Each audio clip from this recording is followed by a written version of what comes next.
مسافة. فالرسول صلى الله عليه وسلم، وهذا ميزة محمد صلى الله عليه وسلم، أن الله يطلع على علم الغيب أو بعض علم الغيب، وهم معجزات صلى الله عليه وسلم. حتى تقول عائشة رضي الله عنها وارضاها: سبحان من وسع سمعه كل شيء، والله إن خولة بنت ثعلبة تناجي الرسول عليه الصلاة والسلام في طرف البيت ما أسمعها ولا أدري ماذا تقول.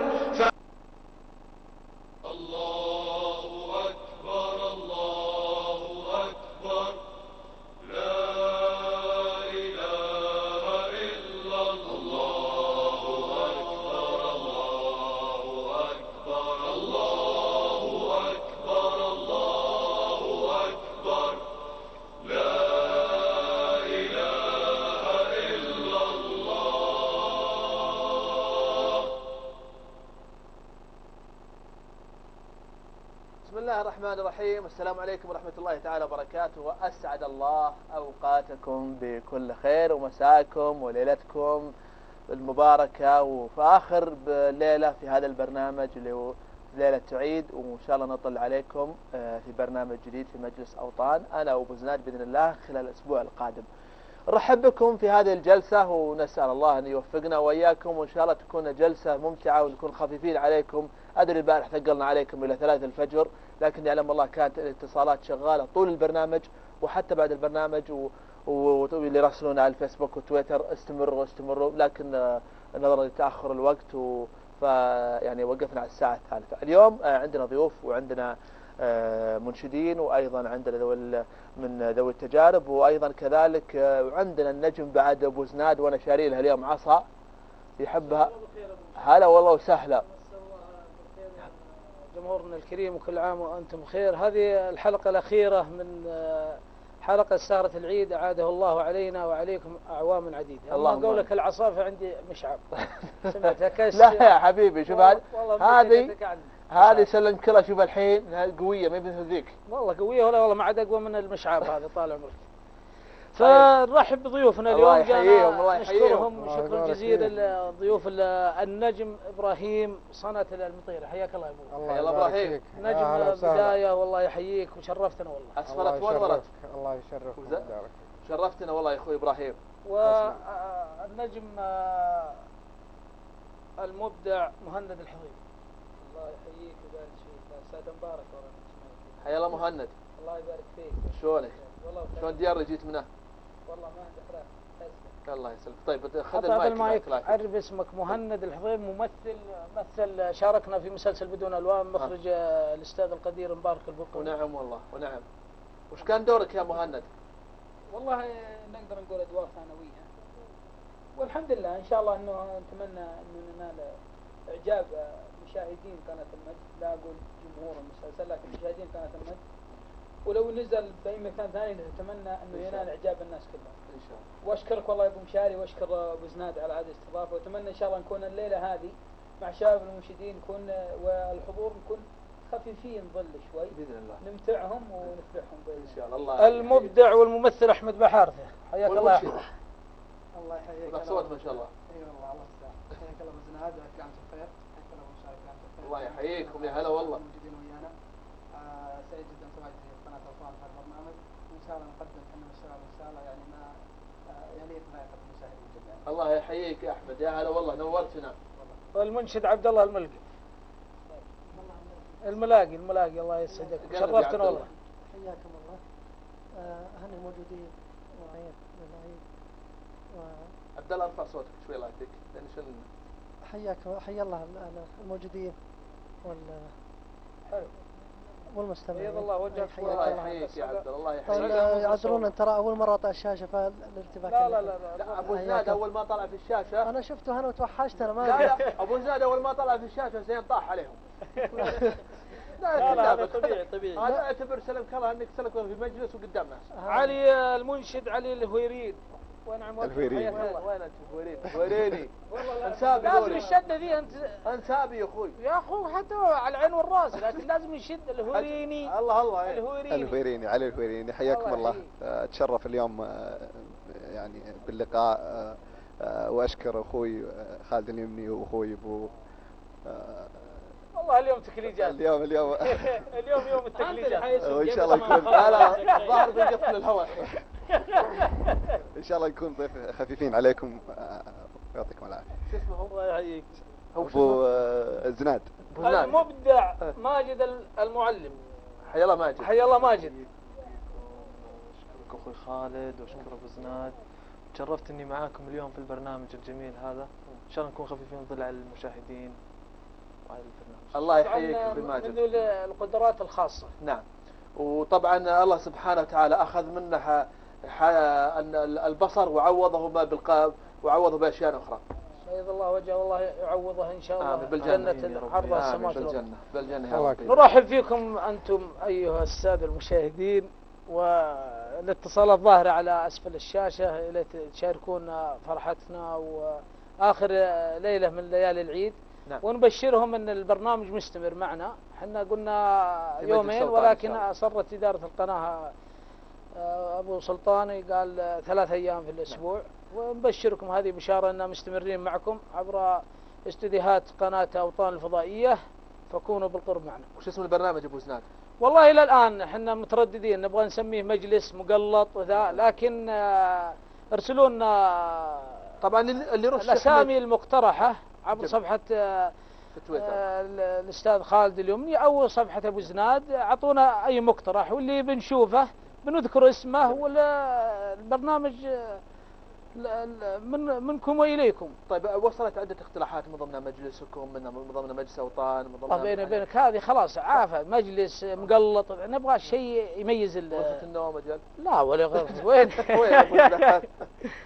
سمعت نبغى اسم رنان كذا، يعني اعصروا عصر ذهني أنتم يا السادة المشاهدين والموجودين، وأي واحد يقترح علينا اسم نذكر اسمه ونشكر له الفضل هذا، لأن البرنامج منكم وإليكم. حنا مجرد بس حنا نبعث نرسم الابتسامة في محياكم. بيض الله وجهك، دام انك ترسم الابتسامة للمشاهدين وهذا شيء طيب والله. أنا ودي أستفتح بأخوي إبراهيم، وإني أني متفائل فيه خير. إبراهيم شاعر. والله شويعر ها؟ شويعر. وش تكتب فيه إبراهيم؟ المنتديات. أنا داري المنتديات، بس تكتب شعر وطني، شعر غزلي، شعر. والله الغزل أكثر شيء. حلو. إيه، سمعنا. قلبي خضر شوي. طيب يا ليت يعطينا نبذة عن بداياته، بعدين يعطينا ممتاز. نبي ناخذ بداياتك ثم عاد ناخذ الغزل شوي. ونورنا والله. غزل عفيف يعني. إيه أكيد. أي شوي. إيه. طبعا أنا أخوكم إبراهيم بن سند المطيري. ونعم. ونعم والله. مالك زود من أهالي مهد الذهب. ونعم. تابعة للمدينة المنورة. نعم وأكرم مدينة الرسول. مالك زود. طبعا أنا طب طوارئ في المستشفى العسكري. دكتور. أخصائي. ما شاء الله. وفيه قصص لازم تعلمنا وطرائف وحدثت لك. الحمد لله. اي نعم. طبعا أهو يعني الروايات القديمة اللي تكون فيها فائدة أكثر للمستمعين. حلو جميل. ومنها القصائد ومنها ففي سالفة بذكرها لكم بما أنك أعطيتني المجال. تفضل. جاري. أبى تأخذ تام الأمر. هذه سالفة واحد. تسلم. هذه سالفة واحد. القصة تتكلم عن البخل. قديمة السالفة ذي.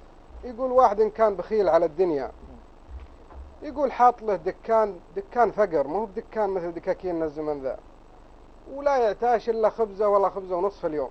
جاه واحد من خوياه قال بشير عليك شور.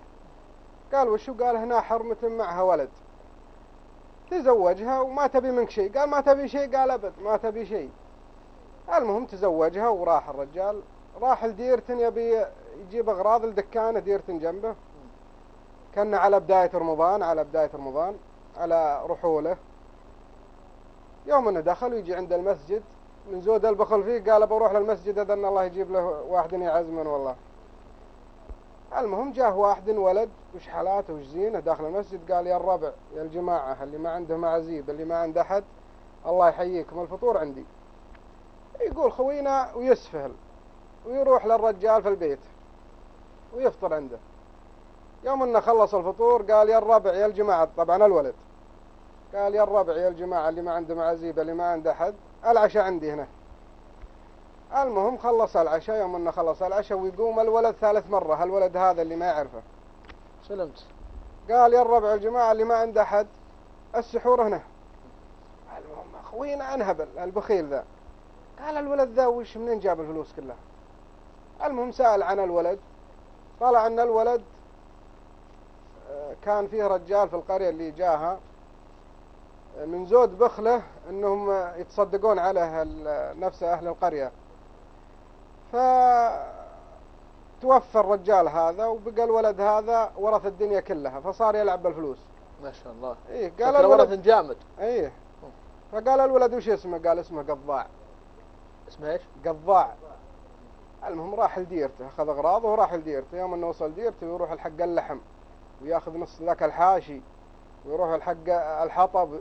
المهم الحرمة في البيت، حرمته اللي من اول كان يجيب لها خبزة وخبزة ونص، ولا ذا الانعام داخلتنا عليها اللحم والحطب.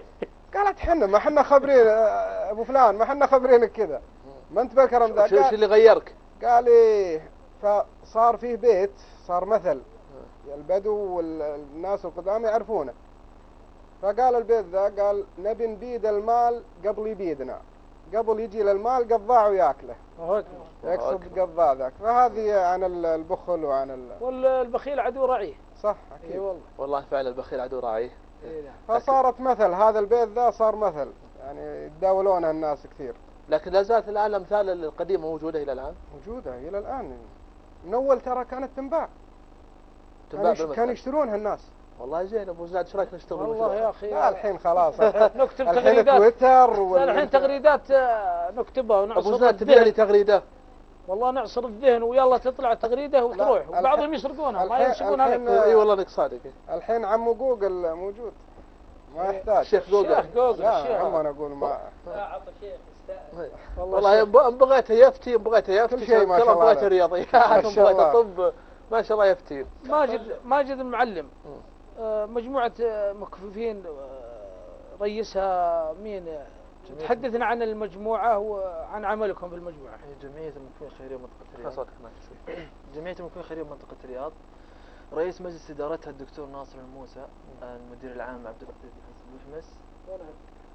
هذه الجمعية تقوم فيها قسم تدريب المكفوفين على الكمبيوتر، على الهواتف الذكية، في دورات مقامة للقسمين، القسم النسائي والقسم الرجالي، في معارض نقيمها بعض الأحيان لتوعية الناس بخصوص ما هي إعاقة البصر. دائما نقيم معارض في الأسواق، في المستشفيات، لتنمية الثقافة عند الناس نفسهم، إيش هو المكفوف، إيش هي الإعاقة البصرية. لا ما جد يعني عندك مثلا تقدر تكتب تويتر، تكتب إيه. أنا ودي لو تطلع الآن جوالك زين، أبيك نبي نشوف كيف، بس لو يقرب الزوم لك شوف كيف أنت الآن تتعامل وأنت مكفوف يعني الآن. شوف الحين. لا قرب الصوت، عد من جديد، قرب الصوت عند أنت تتعامل ترى إنسان عادي، ما في ثقافة، ترى المجتمع عندنا ما في ثقافة. هذا مصيبة الناس. أنا عزمت واحد من زملائنا والله الجماعة يطالعون فيه، يا أخي ايش هذا ايش هذا، يا أخي هو طبعا سبحان الله ما أخذ جوال ناطق على فكرة ولا لا؟ إيه؟ لا هو الجوال آيفون عادي. آيفون اللهم أنا أبل برنامج موفرة هي بفويس أوفر، برنامج ناطق في الآيفون نفسه مجانا. نوكيا وذولي عندهم البرامج بفلوس تنشر. طيب أنت كيف تتعامل مع مثلا الآن؟ هل في صعوبة مثلا في الحروف أو في لا السهل مو ذيك الصعوبة، في صعوبة بس مش ذيك الصعوبة العادية. الكيبورد حق الآيفون نفسه الكيبورد عادي مشابه. تعطينا تجربة بسيطة. بستخدم لفة عشان على ما أشغل الشبكة. طيب ممتاز، أنت خلي فيما تشغل الشبكة وزين وناخذ تجربة. احنا قصدنا أن إيش؟ أن مشكلة أبو زناد في ناس يعني بيني وبينك ماخذها الطائفة أو مثلا سواء ذوي الاحتياجات الخاصة أو المكفوفين في تعامل خاص معهم، هم منا وفينا ترى. يعني ما بيننا وبينهم شيء. والله يلقون صعوبات يا أخي. ها؟ يلقون صعوبات بس إن احنا نبي نشيل نظرة الناس، النظرة الخاطئة. عندك المجتمع اللي يقطع كلامك أبو مشاري، المجتمع مكفوف ما يقدر يسوي شيء. نعم. خلاص جالس يعني ما ينفع. بس لا غلط، المكفوف بس مجرد انه ما يشوف بس يقدر يسوي. في ناس مبرمجين، في ناس مبدعين ما شاء الله تبارك الله. يعني في اشياء كثيره الشيخ بن باز يقدر يسويها. صحيح. اكبر دليل عندك مفتي المملكه الشيخ عبد العزيز الشيخ عبد العزيز بن باز وعبد العزيز آل الشيخ ما يشوفون مكوفين. سبحان الله ما شاء الله طلعوا. يعني انا على فكره التعامل مع ذوي الاحتياجات ترى والله يا جماعه مو بصعب. انا عندي واحد من ذوي الاحتياجات الخاصه صح. فما في يعني بالعكس هو منا وفينا يعني.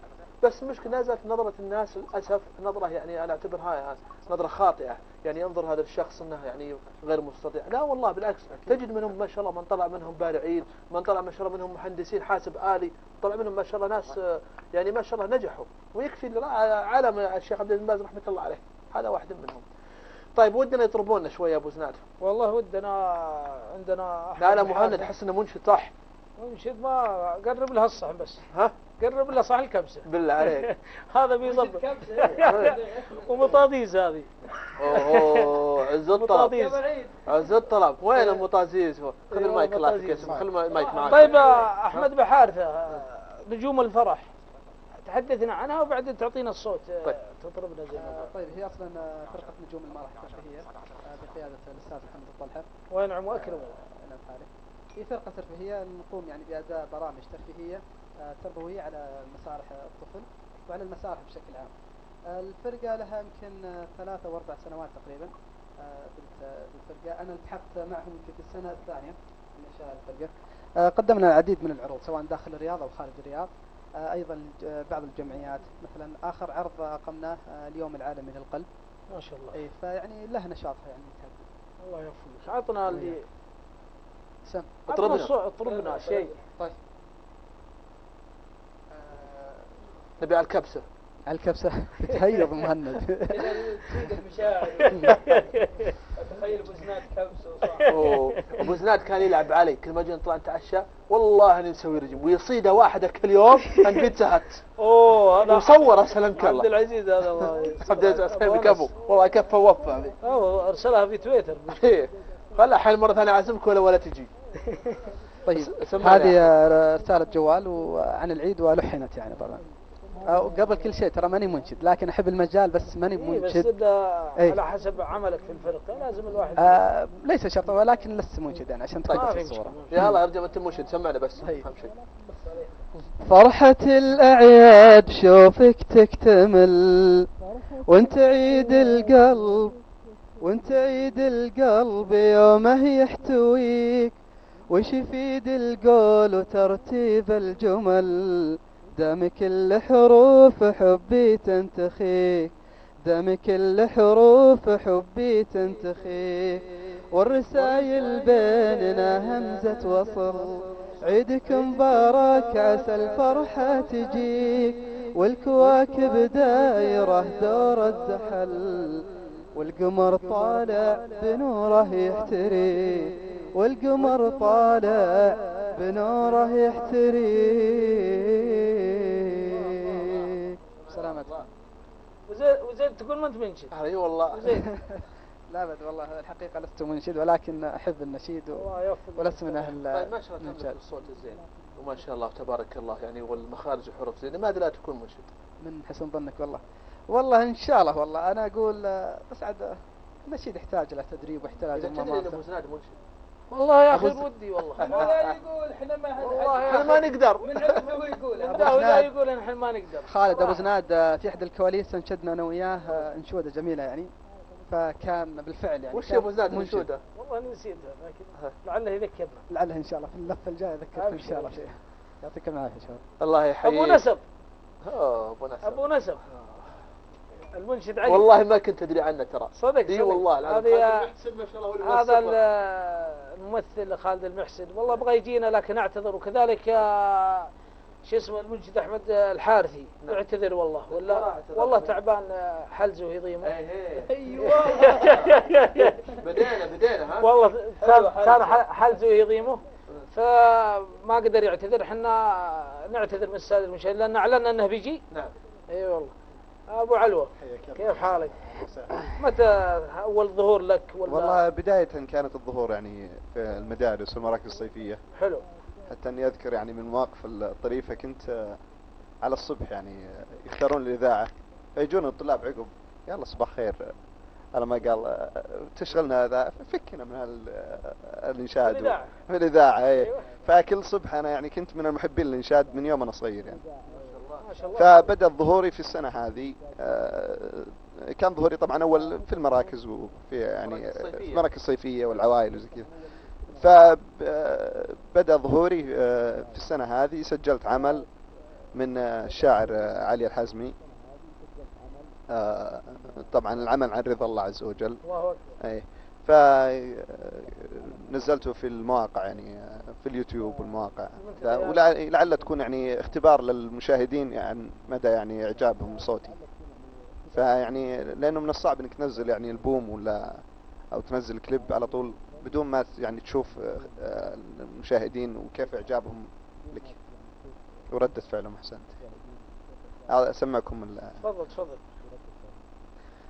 رضا الله غاياتي، خضوعي في مناجاتي، إذا أدعوه يا ربي يجيب الله دعواتي. حنايا الوجد واركانه لرب الكون وسلطانه، دموع العين والهنا إذا زادت معاناتي، إليه الروح مشتاقة، له الأكوان تواقة، ونفسي اليوم سباقة إلى الطاعات غفراني، إلى الطاعات غفراني. أخاف ضياع أعمالي إذا ما حل حالي، إليه زرعت آمالي صبورا جل أوقاتي. أخاف ضياع أعمالي إذا ما حانت رحالي، إليه زرعت آمالي صبورا جل أوقاتي، صبورا جل أوقاتي. ما شاء الله. العمل موجود على اليوتيوب باسم رضا الله. ما شاء الله تبارك ابو نسب ما شاء الله عندك الصوت ولا تعلمنا ولا والله يا مش سمعت في استراحه ولا حتى اقارب من اول ولا والله هو ولد ابوه ولد خالد زوجتي يعني ما هي قارب. ما عندك ندوريه هذه هي. لا في يكون في اجتماعات العائله بس انا مقل والله معاهم صراحه. صح لا ايوه انا مقل يعني جدا ولا تعرف اني مقل يعني. طيب اول عمل لك هذا في هذا اول عمل لي ظهر يعني في الاعلام الجديد. والله اني انصح من له الموهبه للصوت الجميل هذا اني يستخدم اليوتيوب. هو هذا اللي عنده. سجل يا اخي بالجوال، صور بالجوال ونزلها. صحيح. يا رب الله ينفع بها. نعم. طيب ناخذ اتصال ابو سعد. اي تفضل. وجدان من الرياض.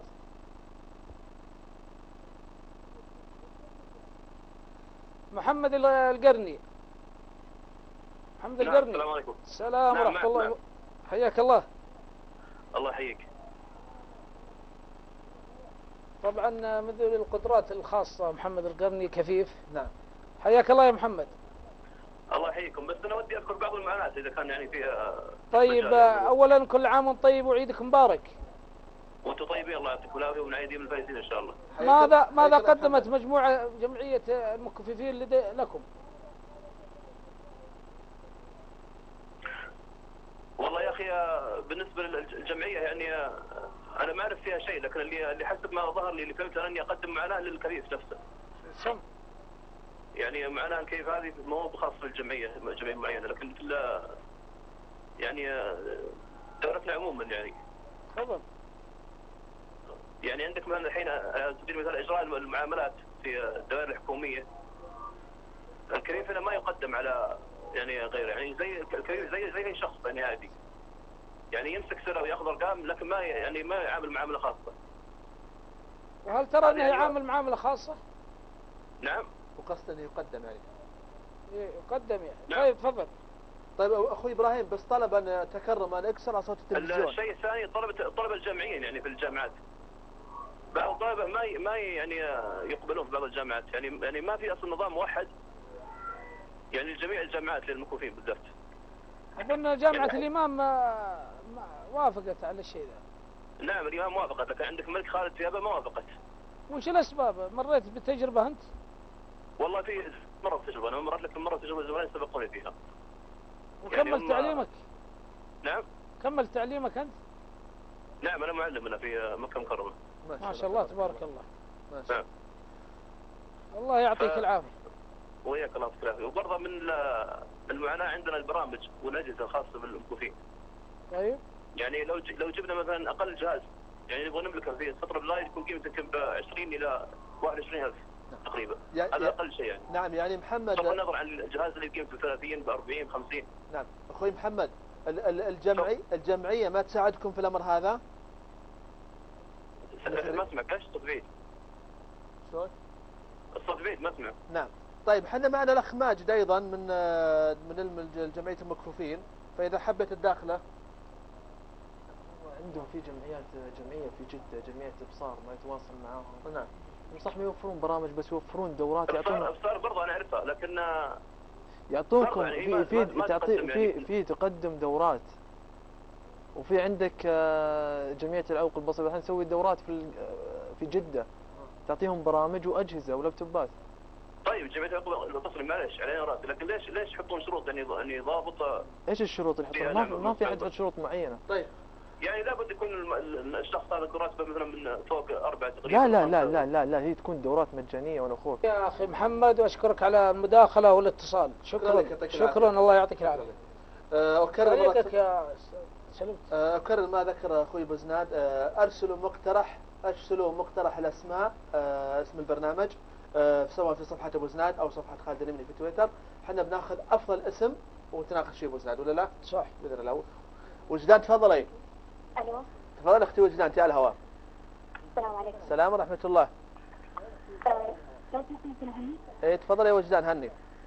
أهني صديقاتي وبالأخص من مدام الخير بعيد الأضحى. نعم. أقول لها كل عام بخير وتقبل الله حجك. ممكن أسأل مرشد عبد الله؟ تفضل اسألي مرشد عبد الله. عندي سؤال، من هو قدوتك الإنشاد؟ وما هي أكثر أنشودة ينشدها دائما؟ لأي مرشد آخر يعني. طيب يعطيك العافية، شكرا لك. أخوي عبد الله. من هو مشارك المفضل؟ أنا ودي المايك ما تحطونه في التليفون. إيه عشان ما يصير. خلوا مع واحد ماسك معكم. من هو مشارك المفضل؟ شو؟ من هو مشارك المفضل؟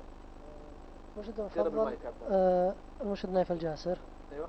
تقريبا مو معروف مرة بالإعلام لكن ما شاء الله أنا أقدره تقريبا يعني.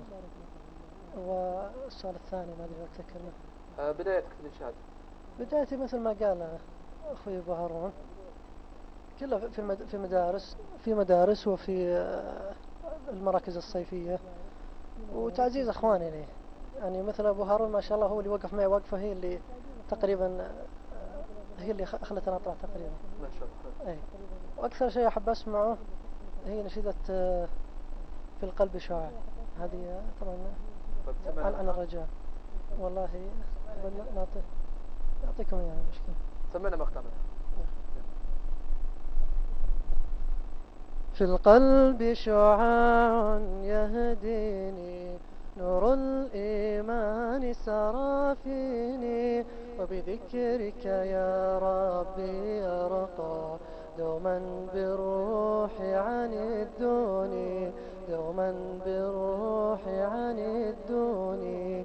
في جوف الليل هفى قلبي وكأن الرحمة تدعوني، قف وادع إلها ما خابت يدا مدت لمعيني، يدا مدت لمعيني.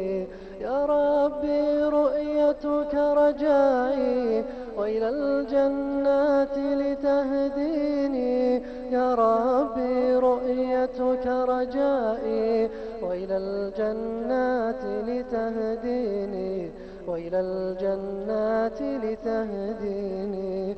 في القلب شعاع يهديني، نور الإيمان سرى فيني، وبذكرك يا ربي أرقى دوما بروحي عن الدوني، دوما بروحي عن الدوني. الله تبارك الله، ما شاء الله تبارك الله. هنيك على الصوت الجميل. والماء. إيكو ستيم بادي لا تستعمل البخار فقط بل البخار الصناعي القوي، إنها مذهلة. للطلب والاستعلام اتصلوا بالأرقام الظاهرة على الشاشة. إن لم يكن رقم بلدكم على الشاشة فاتصلوا بالأقرب إليكم. إن كانت الخطوط مشغولة فعاودوا الاتصال لاحقا، لكن اتصلوا. للطلب من بلدان أخرى أو للطلبات بالجملة اتصلوا على الرقم الظاهر في أسفل الشاشة.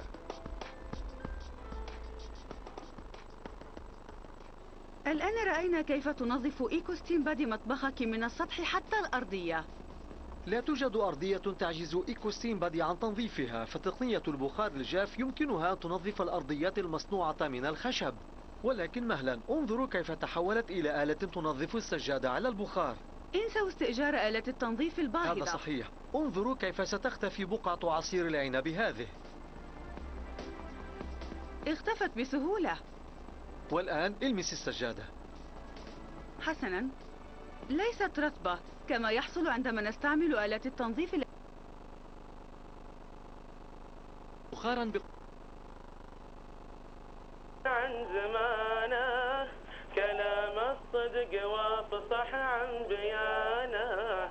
أنا شفت ورأيت بأم عيني أمور ما تبي عرفوا فطانه.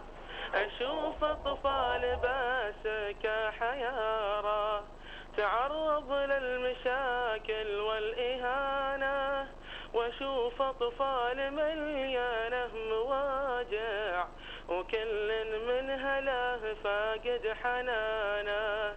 طفوله ضايعه والأب لاهي فحاله ما تحرك من مكانه. يحس بالتربية لبس ومعيشة وضيع حسبته والعرف خانه. ولكن أيها الآباء عذرا لسان المرء في الدنيا حصانه. وانا جيت وسرجت حصان شعري وبنصح بس من باب الميانة، وجادل في حديثي كل عاقل عرف وش مقصدي لا قلت عانى. هذا طفلك أمانة في دينك وخان الله من خان الأمانة. الله الله الله بيض الله وجهك، صوتك جميل جدا يا محمد. يعطيك العافية. الله يعطيك خير ويكفيك شر، الله يوفقك. آمين. ما شاء الله تبارك الله. شكرا يعني جزيلا والله أطرب. ميزة هالبرنامج اكتشفنا أصوات يا أبو زناد. والله ما شاء الله تبارك الله. نعم. سلطان حياك الله، أنت على الهواء يا سلطان. أم سلطان أختي تفضلي. السلام عليكم. اي نعم تفضلي ام سلطان. عليكم السلام. بس وقت انا اللي كلمتكم امس بس ما خلصت كلامي وظهر سكر بالخط. طيب تفضلي. والله احنا اسفين، ترى الخطوط والله مزحومه جدا يا ام سلطان. لا عادي، بس عندي 3 أشياء يعني سريعه ان شاء الله. طيب تفضلي يا ام سلطان. اول شيء عندي طلب، ما تكلمت عن التطوع امس. ودي تكون انتم ابو زناد رائدين للتطوع، يكون عن طريق الاعلاميين غير الاعلاميين اللي يبغون يتطوعون يكونوا يراسلونكم عن طريق تويتر او الفيسبوك. تمام. الشيء الثاني اللي ابداء رايي، يعني يا ريت لما يكون يعني نكون فريق تطوعي ونبدا نسوي كليب او فيلم او تقرير نبثه على قناه اوضاع، يعني هي الاولى اللي انا تكلمت عنها. حلو تمام. الشيء الثالث جعلكم في الجنه، ملاحظه وليتكم تتحملوني. تفضل. الديكور جدا مهم، لان الديكور يعني ما حد ينكر مطعم او تدخل مكان. طيب بس عشان الديكور. طيب اختي ام محمد معلش لو اني يعني قاطعتك شوي. ام سلطان عفوا.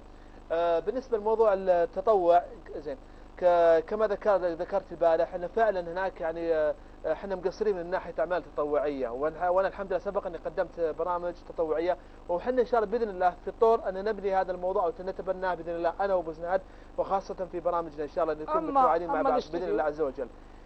الاستديو احنا ذكرنا امس زين، وبعود اكرر باذن الله من اليوم. حيكون لنا باذن الله عز وجل في البرنامج القادم ابتداء من الاسبوع القادم او اللي بعده في المبنى الجديد، وحيتغير كامل جميع الاستديو، الديكور، الاضاءه، جميع ما يخص في البرنامج باذن الله عز وجل سوف ترونه بحله جديده. كل شيء بيتغير ما عدا الا ابو زناد وابو شاري ان شاء الله باقيين باذن الله. الله يعطيك العافيه يا اخت. شكرا لك يا ابو سلمان. معنا اتصال. محمد السعدي تفضل. طيب نعود لضيفك اخوي ابراهيم. اي والله ابراهيم مشتاقين نبي غزليات. الهمسات الحلوه الشعر. اي نعم. طيب قبلها انا عسى غزليه ابو زناد. ايه انا اتهرب من الغزليه، بس بما انكم طلبتوا وانا عارف ان قلوبكم خضر ما شاء الله. اي والله خضر. قلبك خضر يا ابو زناد. ايه يقول قالت ترى ما انت بحلو، قلت رجال. كفو. والزين ما هو من شروط الرجولة، الزين يلقى عند لباسة الشال، والرجل زين إن كان زانت فعوله. قالت علامك تلبس شماغ وعقال، انت بدوي، قلتيه بدوي ومن حموله. عليك زود. ملبس بناطيل لها الوان واشكال، ومثل الشارع بعرضه وطوله. قالت اجل راعي معاميل ودلال، شرب القهاوي تحسبونه بطوله. كيف يا بنت الهبال دله فنجال، وحليب خلفه بالمراحم عقوله. وحب الكرم والجود وعلوم الابطال، مغروسه فينا من زمان الطفوله. قالت ترى بنت البدو حظها مال، قلت احذري حذرة تكوني جهوله. بنت البدو يا بنت مضرب للامثال، فوق الجماعة الله خجوله. ما حطت اصباغ ولا حطت اضلال، ولا سيرت بالسوق سير مهبوله. هي مهرة تصعب على كل خيال، وانتي ومثلك عسفهم بالسهولة. قالت تغزل بي وشف حبة الخال، ناظر عيوني والرموش الكسولة. قلت العفو ما يجمع حب وهبال، والكل ذوق في المزاين جوله. قلتي وقالت وكلمة الصدق تنقال، الزين ما هو من شروط الرجولة. سلامتكم. صاحب ودنك. معنا جمانة. الو مرحبا. يلا جاي شارك. تفضل جمانة. السلام عليكم. السلام ورحمة الله. عليكم السلام.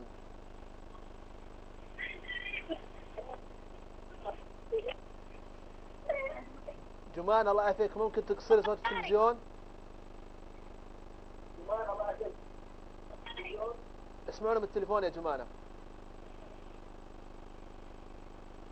طيب مشكلة بعض المشاهدين يعتقد انه يعني ما يسمع، في فاصل ترى حول 10 ثواني تقريبا، يعني ما بعد يطلع البث يطلع زين على القمار والله من جد يعني، فلازم انه يضطر يرفع صوت التلفزيون شوي. طيب يعطيك العافية يا جمانة. او انا مشكلتي اني ارد على طول يعني. نشوف ابو نصب عنده شيء.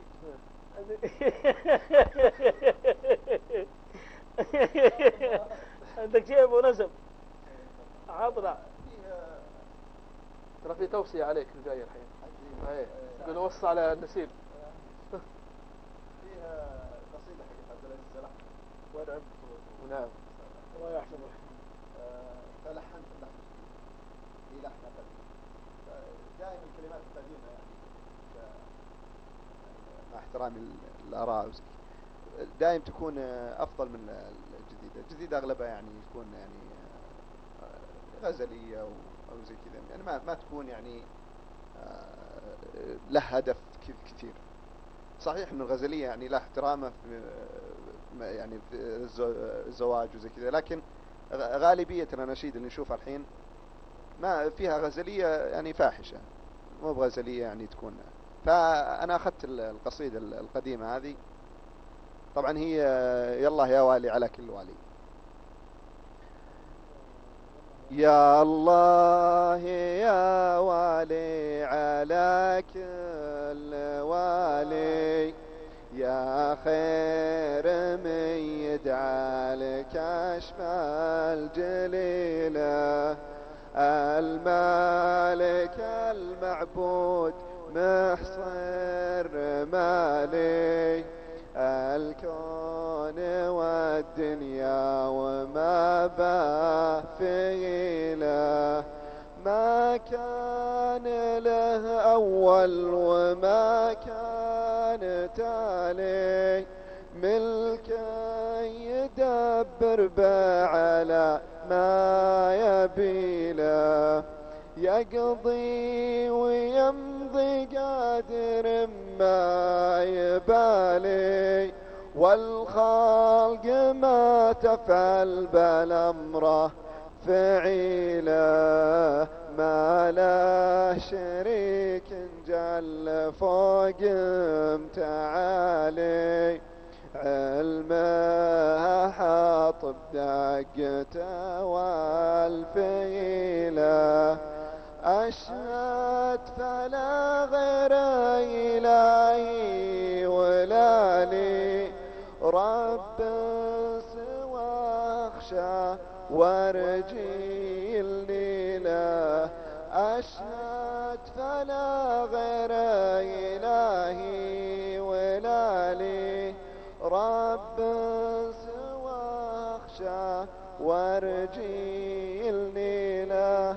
طبعا إلى ما شاء الله ما شاء الله يعطيك الف عافيه. يعطيك الف عافيه. ناخذ الفاصل يا ابو سعد. معنا اتصال. طيب خلينا ناخذ اتصال اول. تفضل. الو. هلا. السلام عليكم. مرام من الرياض. هلا يا مرام. لو سمحت عندي مداخلتين.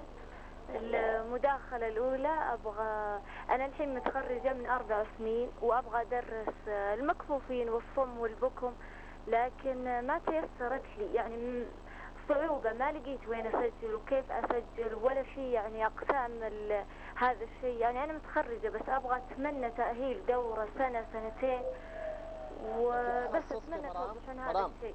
هذه مكفوفين أنت. مرام أنت تخصصك يعني المكفوفين ذوي الاحتياجات؟ إيه؟ أنت تخصصك وش بالضبط؟ أنا دراسات إسلامية متخرجة من 4 سنين، بس أتمنى أدرس المكفوفين الصم البكم، لكن دورت بعدين أنا في أبها هنا ما لقيت يعني شيء، دورات في أبها هنا أو شيء تمكنني إني أدرس هذه الفئة. هذه أظنها اختصاص يا أبو مشاري، كلية خاصة، التربية الخاصة. طيب وين ما حصلتها في أبها؟ هذا اختصاص، أنت اختصاصك دراسات إسلامية في كلية خاصة اسمها التربية الخاصة. قلت باخذ دبلوم 2 عشان أدرسهم، لكن ما في أبها، قالوا جمعوا 6 بنات أو 7. طيب الله يعني في لحظة، هذه المداخلة الأولى. المداخلة الثانية نشود أخوي الصغير خالد، أتمنى تسمعونها. يلا الله يحييك خالد. مرحبا يا خالد. الو. السلام عليكم. السلام ورحمة الله. هلا بالسمي، تفضل. يا لا لا لا لا ودي أبها، قال لي لا سينا ظل الجبال ودي أبها، قلت همي هو اللي قدر جباله، يا لا لا لا لا لا لا ودي أبها، قلت اكتمل. الله الله الله يا خالد، ما شاء الله تبارك الله، بيض الله وجهك يا خالد. شكرا لك يا مرحبا، يعطيك العافيه. شو رايك نطلع الفاصل؟ والله ودنا بفاصل. وراك عجل الفاصل. والله ودنا بفاصل إذا في فاصل. يلا فاصل ثم نعود لك مرة أخرى. طيب. فاصل ونواصل.